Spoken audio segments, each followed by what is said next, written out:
बॉलिवूडचा खिलाडी कुमार अक्षय कुमार यानं कॉपीराईटच्या मुद्द्यावर मुंबई उच्च न्यायालयात धाव घेतली आहे। आपलं नाव, आवाज व छायाचित्रांचा गैरवापर होत असून यावर निर्बंध घालावेत अशी मागणी अक्षय कुमारनं या याचिकेतून हायकोर्टाकडे केली आहे।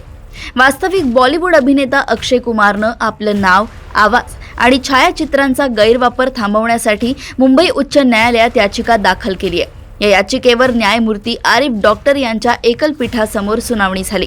एआयच्या माध्यमातून कलाकारांच्या वैयक्तिक गोष्टींचा गैरवापर दिवसेंदिवस वाढत आहे। अशा स्थितीत अक्षय कुमार व त्यांच्या कुटुंबियांसाठी देखील याचा धोका निर्माण झालाय। कोणती माहिती कुठे आणि कशी वापरली जाईल याचा नेम नसतो। तसेच स्पष्टीकरण देण्यापूर्वी सोशल मीडियावर चुकीचे पडसाद उमटतात, अशी गंभीर बाब यावेळी कोर्टाच्या निदर्शनास आणून देण्यात आली। याचिकेदरम्यान ज्येष्ठ वकील डॉक्टर बिरेंद्र सराफ यांनी अक्षय कुमार यांच्या वतीने युक्तिवाद करत या प्रकारांवर पूर्णतः निर्बंध घालण्याची मागणी केली। त्यांचा युक्तिवाद पूर्ण झाल्यानंतर उच्च न्यायालयानं या याचिकेवरील निकाल राखून ठेवला आहे।